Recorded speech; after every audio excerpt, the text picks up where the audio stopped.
Hola a todos y bienvenidos a nuestro canal.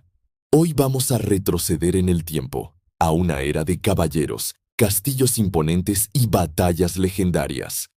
Nos sumergiremos en uno de los conflictos más largos y determinantes de la historia europea, la Guerra de los 100 Años. Un nombre un poco engañoso, ¿verdad? Porque en realidad duró 116 años, desde 1337 hasta 1453. Fue una lucha épica entre dos superpotencias medievales, Francia e Inglaterra, que cambió el mapa de Europa para siempre. Pero, ¿cómo empieza una guerra que dura más de un siglo? No fue por una sola razón, sino por una tormenta perfecta de problemas. La chispa principal fue una crisis de sucesión al trono francés.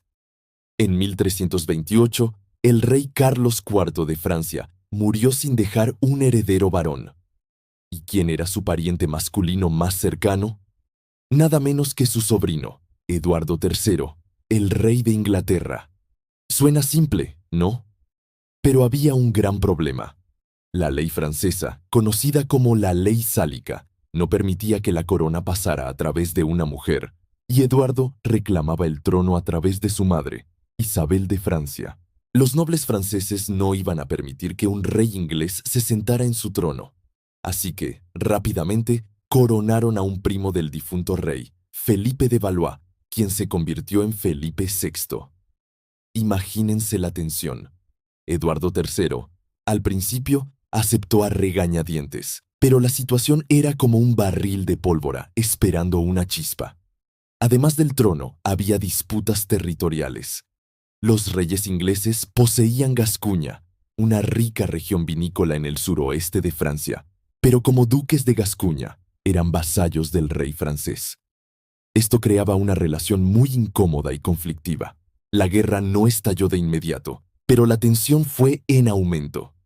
Felipe VI apoyaba a los escoceses en su lucha contra Inglaterra y Eduardo III respondía apoyando a las ciudades flamencas que se rebelaban contra el control francés. La economía también jugó un papel crucial. Flandes, actual Bélgica, era el centro de la industria textil europea y dependía de la lana inglesa. Cualquier interrupción en este comercio significaba un desastre económico, y ambos reyes usaron esto como una herramienta de presión. Finalmente, en 1337, Felipe VI confiscó Gascuña. Para Eduardo III, esta fue la gota que colmó el vaso. En respuesta, reafirmó su derecho al trono francés y se preparó para la guerra. El escenario estaba listo para un conflicto que definiría una era. La primera fase de la guerra, conocida como la Guerra Eduardiana, estuvo marcada por victorias inglesas espectaculares. ¿El secreto de su éxito? Una nueva arma táctica, el arco largo inglés o longbow. En la batalla de Crécy, en 1346, un ejército inglés mucho más pequeño, compuesto principalmente por arqueros, destrozó a la flor y nata de la caballería pesada francesa. Los caballeros franceses, con sus armaduras brillantes y su orgullo, cargaron una y otra vez contra una lluvia de flechas que oscurecía el cielo. Fue una masacre y una lección brutal de que los tiempos estaban cambiando en el campo de batalla. 10 años después, en 1356, la historia se repitió en la batalla de Poitiers. El rey francés, Juan II, fue capturado en combate, una humillación inimaginable para Francia. El hijo de Eduardo III, conocido como el Príncipe Negro, lideró a los ingleses en esta increíble victoria. Francia quedó sumida en el caos. Con su rey prisionero en Londres, el país se enfrentó a revueltas campesinas y a la anarquía.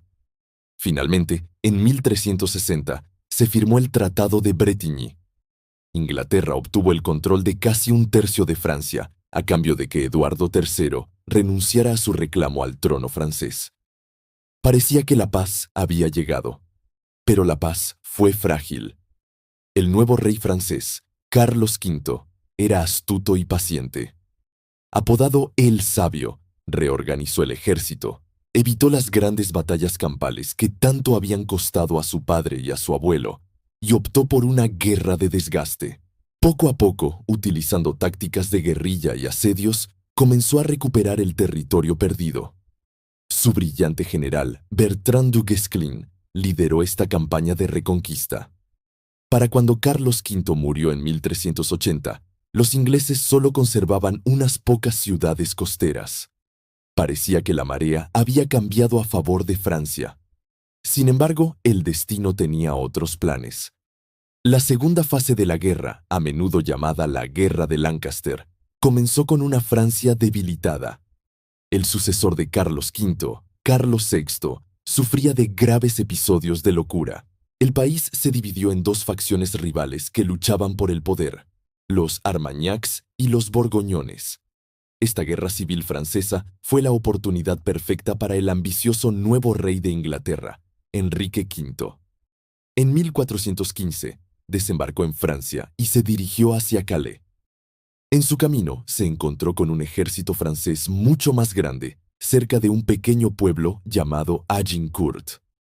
La batalla de Agincourt es una de las más famosas de la historia. Al igual que en Crécy y Poitiers, los arqueros del arco largo inglés fueron decisivos. El campo de batalla era un barrizal por las recientes lluvias, lo que dificultó enormemente el avance de la caballería pesada francesa. Atrapados en el lodo y bajo una tormenta de flechas, los franceses sufrieron una derrota catastrófica. Fue una victoria aplastante para Enrique V, que le convirtió en una leyenda. Aprovechando el caos en Francia, conquistó Normandía y se alió con los borgoñones. En 1420, se firmó el Tratado de Troyes, quizás el punto más bajo para Francia. Según este tratado, Enrique V se casaría con la hija del rey loco Carlos VI, y su hijo heredaría los tronos de Inglaterra y Francia. El delfín Carlos, el heredero legítimo de Francia, fue desheredado y tuvo que huir al sur. Parecía que el sueño de los reyes ingleses de unir las dos coronas estaba a punto de hacerse realidad. 2 años después, tanto Enrique V como Carlos VI murieron. El hijo de Enrique, un bebé de apenas 9 meses, fue proclamado rey de Inglaterra y Francia. Con Francia dividida y el norte bajo control inglés y borgoñón, la situación parecía desesperada para el delfín Carlos. Se refugió en el sur, con un ejército desmoralizado y pocos recursos. Los ingleses avanzaron y, en 1428, pusieron sitio a la ciudad de Orleans, un punto estratégico clave en el río Loira. Si Orleans caía, el camino hacia el sur estaría abierto y la causa francesa probablemente perdida. Todo parecía perdido. Pero entonces, de la nada, surgió una figura que cambiaría el curso de la historia.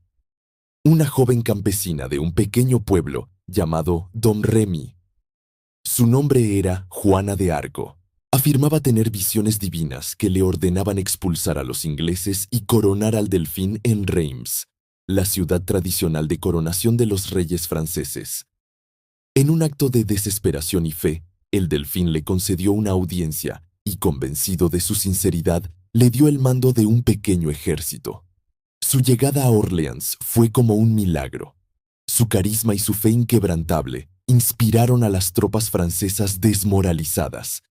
En solo 9 días levantaron el asedio inglés. Fue una victoria increíble que llenó de esperanza a toda Francia. Impulsados por este triunfo, los franceses, liderados por Juana, lograron una serie de victorias asombrosas. Abrieron el camino hacia Reims y en julio de 1429, el delfín fue finalmente coronado como el rey Carlos VII. La marea de la guerra había cambiado de forma definitiva. Juana había logrado su misión, pero su historia tendría un final trágico. En 1430, fue capturada por los borgoñones y vendida a los ingleses. Fue sometida a un juicio por herejía y, en 1431, quemada en la hoguera en Rouen. Tenía solo 19 años.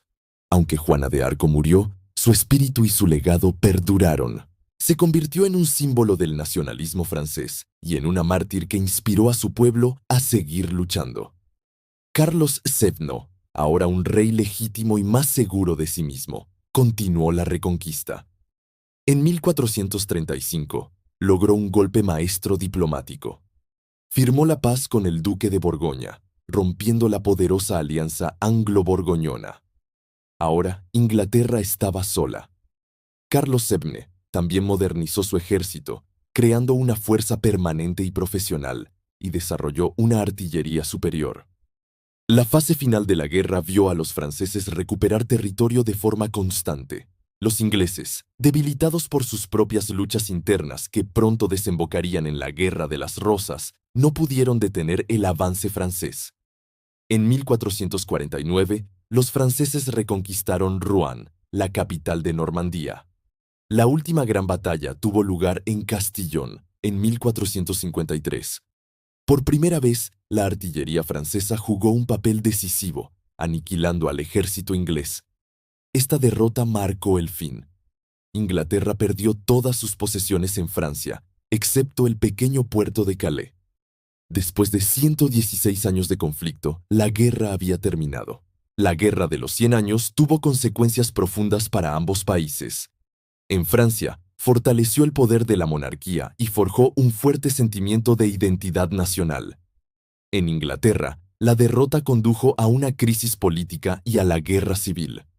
La guerra también aceleró el fin del feudalismo.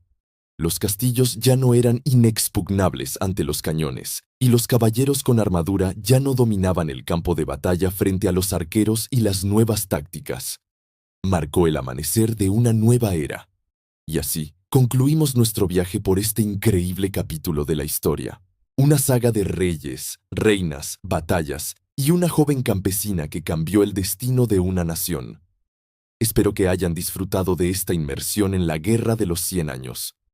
Si les gustó el video, no olviden darle a me gusta, suscribirse al canal y activar la campanita para no perderse nuestros próximos episodios. Muchas gracias por vernos y hasta la próxima.